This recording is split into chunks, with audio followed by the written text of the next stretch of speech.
Oke, bismillah. Assalamualaikum warahmatullahi wabarakatuh. Rumusnya tetap sama untuk ngaji kita. Fokusnya tetap pada pengayaan ilmu. Diharapkan rumusnya kayak Sokrates. Katanya Sokrates, semakin banyak ilmunya, harusnya orang itu semakin baik perilakunya. Tambahnya ilmu harus korelatif dengan semakin baiknya amal. Kenapa begitu? Mungkin teman-teman komplain, kan banyak orang ilmunya banyak tapi juga kurang ajar. Nggak, orang yang ilmunya banyak kok tetap kurang ajar, itu kalau menurut Sokrates dia bukan orang pinter.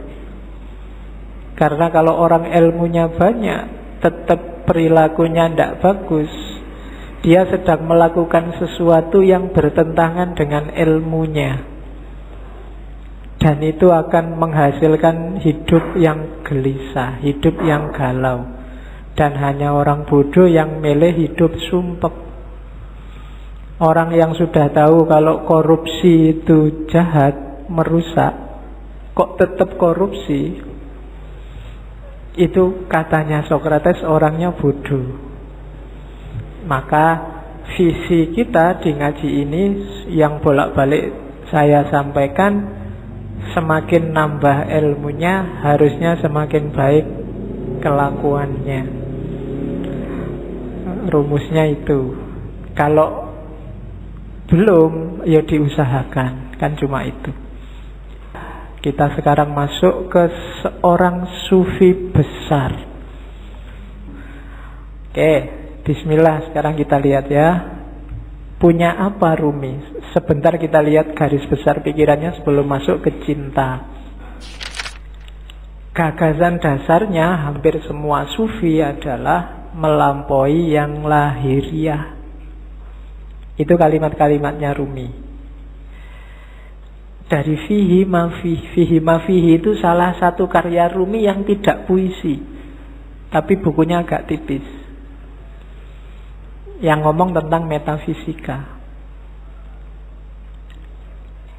Jadi katanya Rumi, segala sesuatu yang tampak di depan kita bukanlah hakikat yang sesungguhnya. Ini hampir semua sufi bilang begini. Yang lahir itu tidak sejati. Yang kelihatan itu tidak asasi. Rumi ngasih contoh. Yang tampak dari bumi adalah debunya. Namun di balik debu itu adalah sifat-sifat Tuhan yang mengejawantah. Dimensi dalamnya adalah emas permata, sementara dimensi luarnya adalah sebongkah batu.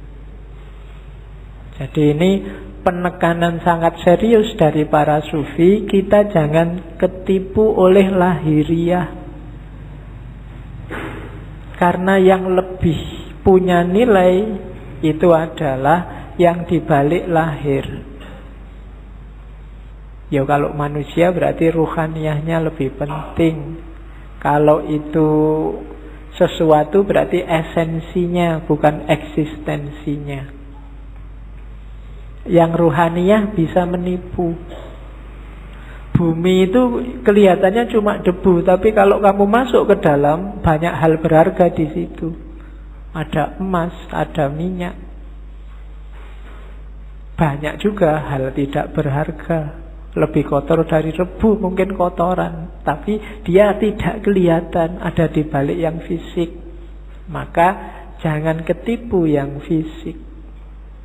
Sehingga katanya Rumi, jangan terikat oleh bentuk, keluarlah dan gapailah makna. Kacamata ini ya kacamata lahirnya, cuma kan lahirnya tidak penting. Yang lebih penting apa? Maknanya. Alat untuk baca. Kalau cuma lahirnya ya cuma kaca sama plastik sama itu. Dia jadi bermakna karena apa? Ada sesuatu yang dikandung di balik yang fisik apa? Dia bisa dipakai untuk baca. Itulah makna. Oke ya. Yang terakhir itu bagus. Hati-hati, jangan tertipu. Banyak hal yang kau anggap sebagai penyebab sebenarnya adalah hijab. Ini penting. Banyak hal lahir, yang lahir ya, karena ini ngomong yang lahir sama yang batin. Yang lahiriah, yang kelihatan, kita nganggapnya ini sebab. Baju membuat kita ganteng. Kemudian amal baik membuat kita masuk surga. Macam-macam yang lahir-lahir ya. Katanya Rumi, hati-hati. Yang kita anggap sebab sering-sering malah jadi hijab. Hijab itu sesuatu yang menghalangi kita, malah menjauhkan kita dari Allah. Banyak hal yang kita anggap, oh gara-gara amalku yang ini loh, sekarang aku jadi tentrem hidupku. Seolah-olah kamu yang bikin hidupmu tentrem dengan kamu beramal. Allah tidak main di situ. Itu yang disebut hijab.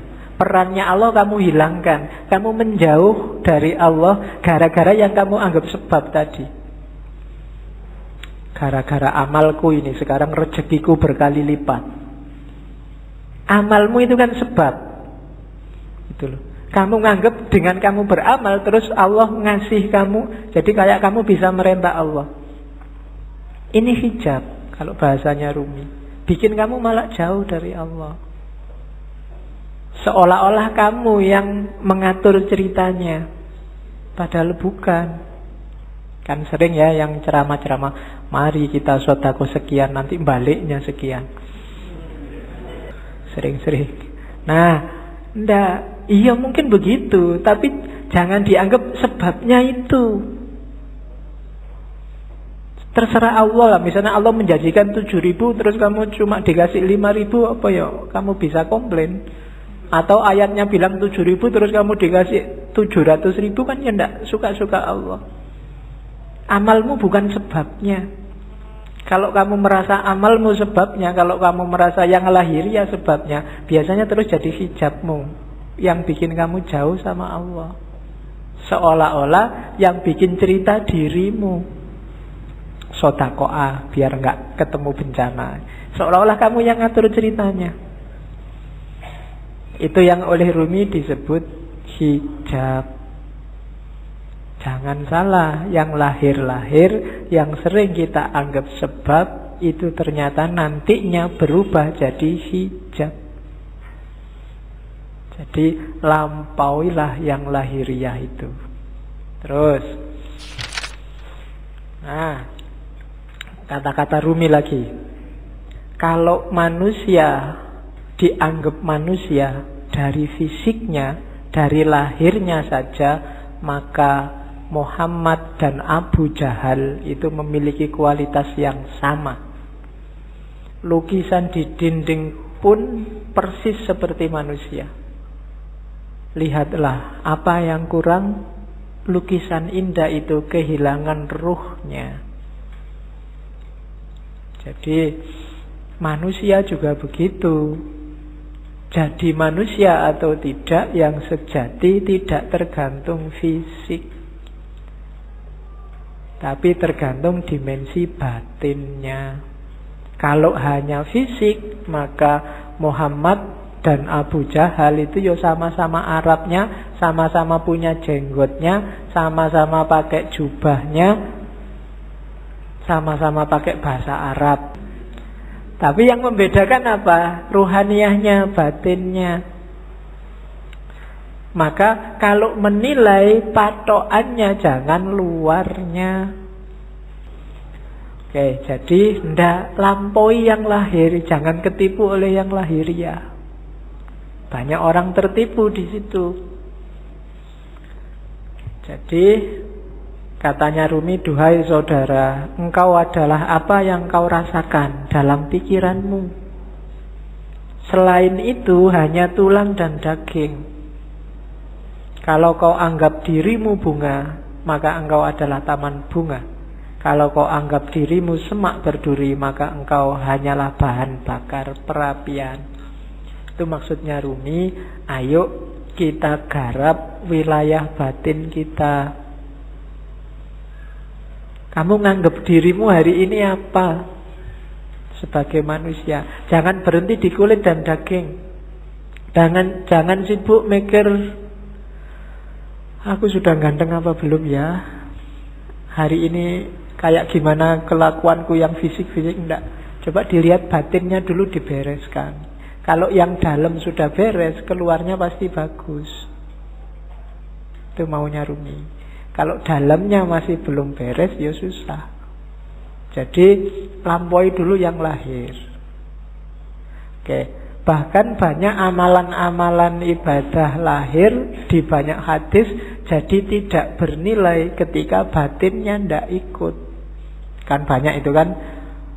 Kam min so'imin, berapa banyak orang puasa hanya dapat lapar dan haus. Berapa banyak orang sholat hanya dapat capek fisiknya saja, dan seterusnya. Itu berarti apa? Kualitas lahirnya beres, tapi kualitas batinnya belum. Puasa tapi tidak ada menahan dirinya. Kan itu yang di hadis itu maksudnya. Ya bener, nggak makan, nggak minum dari pagi sampai maghrib, tapi aspek menahan dirinya nggak ada. Misalnya sejak pagi sampai maghrib nonton TV terus, jalan-jalan di mall matanya masih ke kiri ke kanan. Itu kan tidak ada aspek menahan dirinya, maka dapatnya cuma lapar dan haus. Sholat juga begitu. Sholatnya di sini tapi pikirannya di komputer, pikirannya di HP, ada suara tweet-tweet, ada SMS ini mesti ada. Jadi fisikmu ada di sini, tapi pikiranmu di sana. Sholatmu tidak ada ruhnya. Bilang Allahu Akbar tapi otomatis kayak robot. Baca Fatihah tapi Fatihahnya tidak hadir dalam dirimu. Itu persis kayak HP-mu yang bisa ngaji, tidak ada ruhnya. Nah, jadi rumus pertama katanya Rumi, yuk dilampaui yang lahiriah. Jangan berhenti hanya sudah bisa melakukan amal-amal lahir. Dibereskan dulu yang batin. Oke, rumus selanjutnya. Ini sebelum cinta ya, belum, biar nanti paham apa maunya Rumi.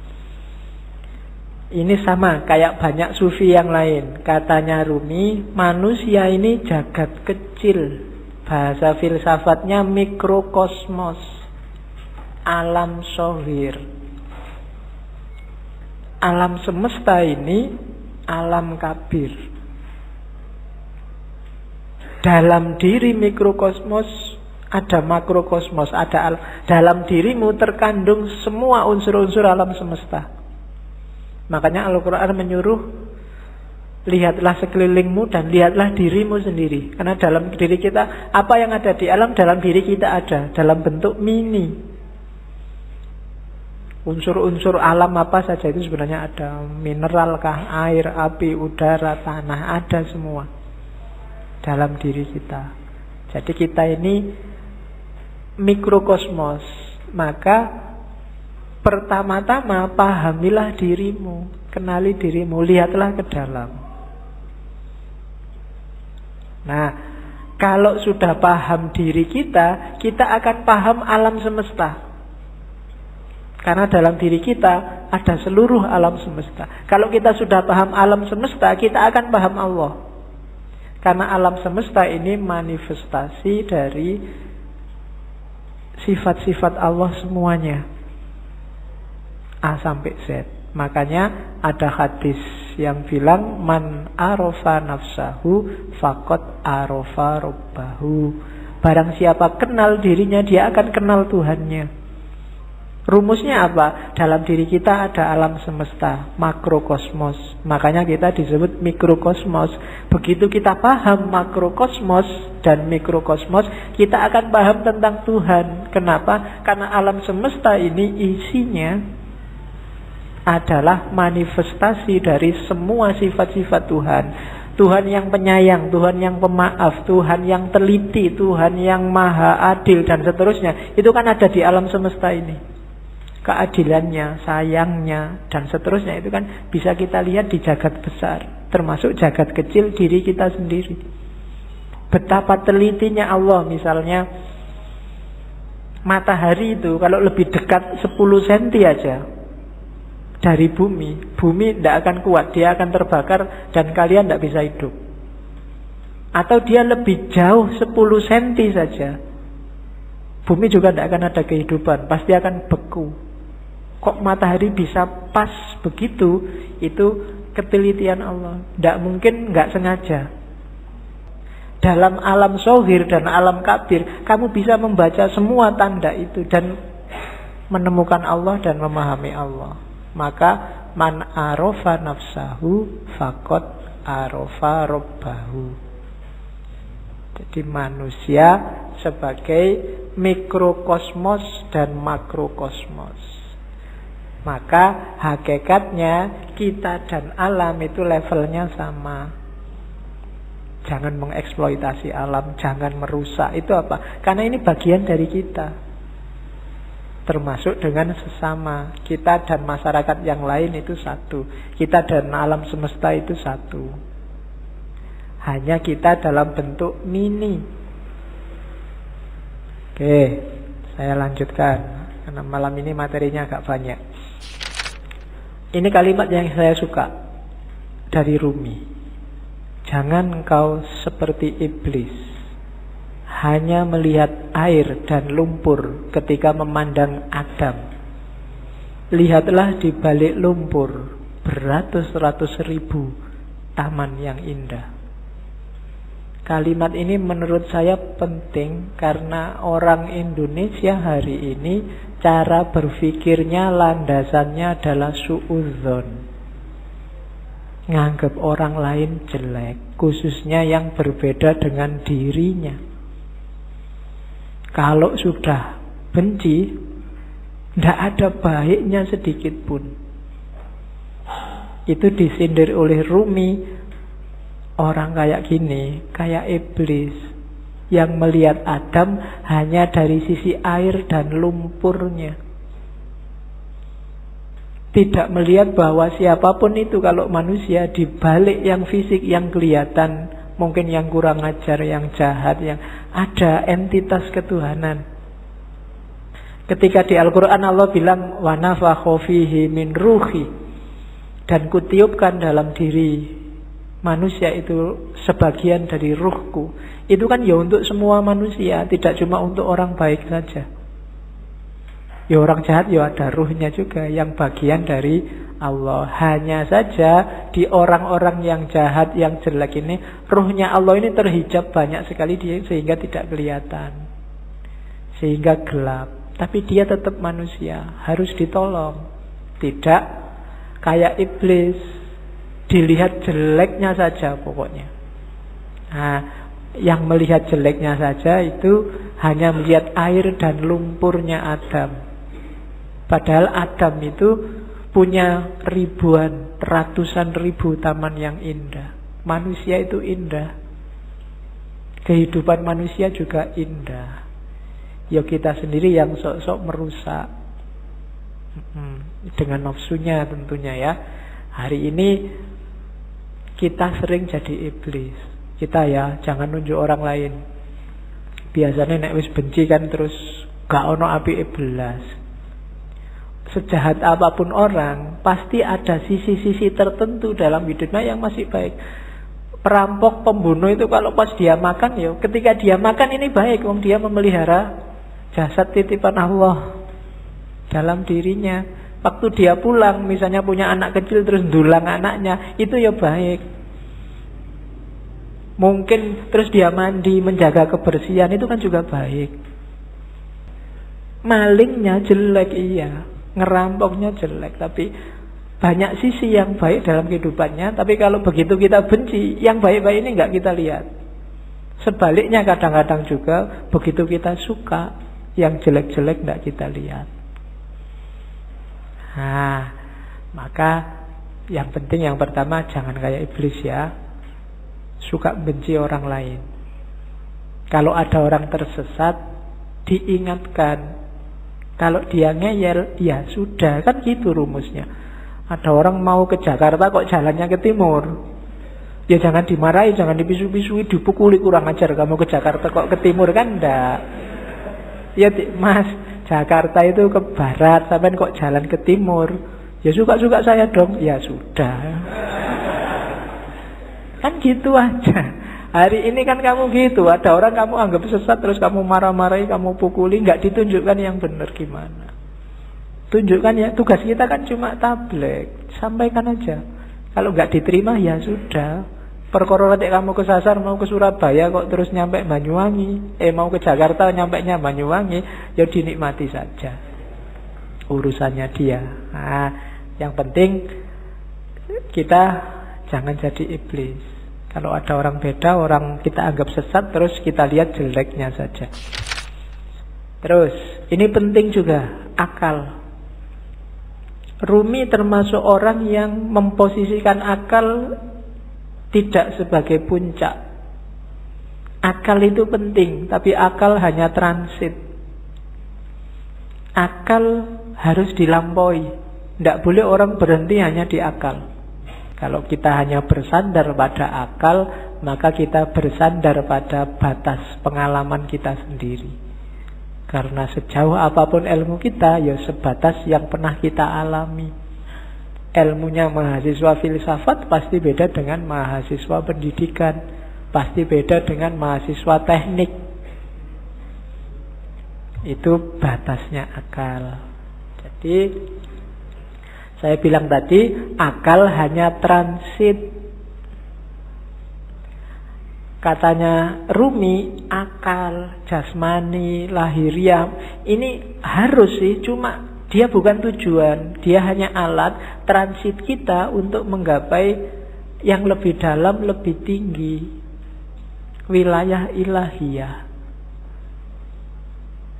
Jadi jangan dihentikan akal untuk akal. Atau kalau fisik misalnya harta untuk harta, tidak bisa berhenti di situ, karena hidup kita ini rumusnya adalah inna lillahi wa inna ilaihi roji'un. Dari Allah dan sekarang sedang berjalan menuju Allah lagi. Maka apapun pengalaman, kalian punya apapun, ngerti ilmu apapun, punya harta apapun, punya kebisaan apapun, harus dalam rangka mendukung berjalan semakin dekat pada ilaihi roji'un. Termasuk akal. Kita dikasih Allah akal, panca indera, itu sebagai sangu untuk ilaihi roji'un. Jangan sampai tersesat. Bahkan Allah saking sayangnya sama kita, gak cuma itu, kita dikasih buku pedomannya langsung, namanya kitab suci. Gak itu juga, karena khawatirnya kita gak mau baca, kita dikasih nabi juga, dikasih rasul juga.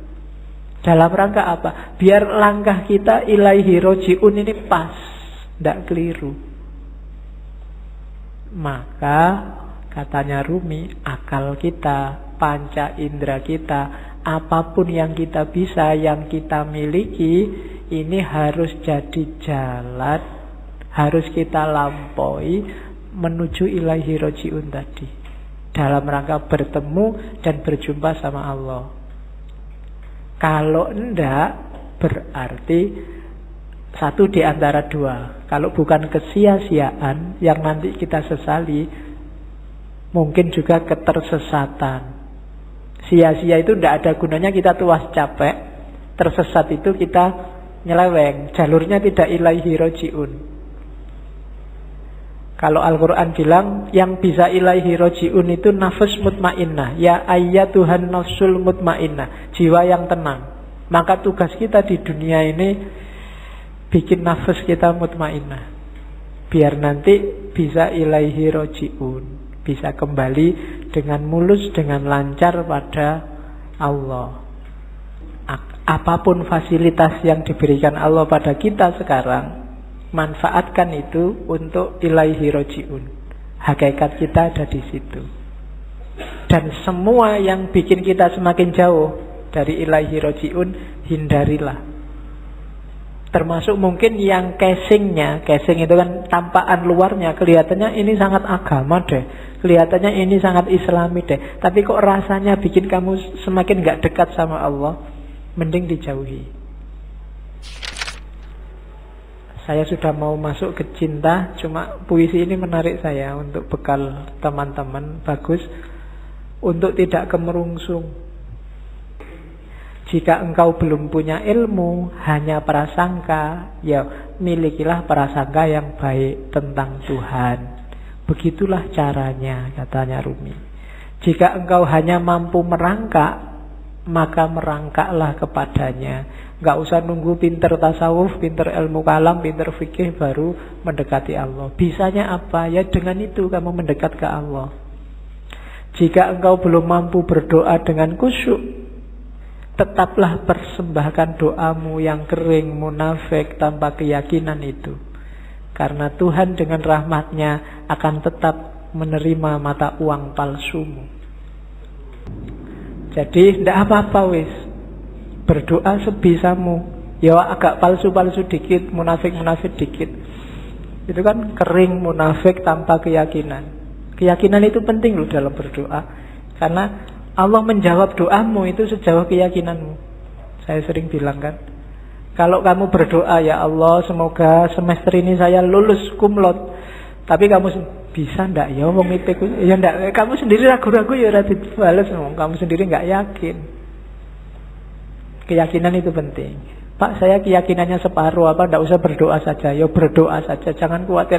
Allah tahu yang kamu mau. Berdoalah. Allah tetap mengakui meskipun uangmu palsu, sama Allah diterima aja, tidak apa-apa wis. Karena Allah sangat sayang sama kita. Jika engkau masih mempunyai 100 keraguan mengenai Tuhan, maka kurangilah menjadi 99 saja. Begitulah caranya, wahai pejalan. Jadi kalau kita masih tidak terlalu mantep keimanan kita selama ini, masih melanggar, masih dosane oke, ya tidak apa-apa, dikurangi dikit-dikit. Ya 100% tidak mungkin lah ya. Dikurangi 1%, biar jiwamu terlatih. Kalau langsung dibuang semua, insya Allah gagal. Ya, saya langsung ingin ikhlas lillahi ta'ala, tidak ngejar surga Pak, tidak iso. Harus pelan-pelan. Terus biarpun telah 100 kali engkau ingkar janji, ayolah datanglah lagi. Enggak usah malu-malu. Pak, dosa saya banyak Pak, saya harus datang lagi. Enggak Pak, datang lagi aja. Allah tidak akan nolak. Tidak ada kata terlambat. Jadi tempuhlah jalan itu.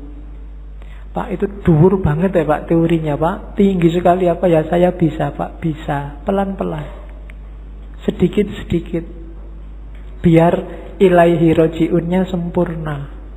Eman-eman, kalau nanti kamu tidak, nafasnya tidak mutmainnah, dilatih pelan-pelan. Pak, saya itu susah ikhlas Pak, kalau sedekah mesti pamrih Pak. Ya sementara pamrih dulu tidak apa-apa, tapi tetap sedekah. Nanti lama-lama latihan. Oke, jadi tempuhlah jalan itu. Jangan ragu-ragu. Yuk kita mulai cinta. Panjang ya pengantarnya sebelum cinta. Yang pertama tentang cinta sekarang. Katanya Rumi,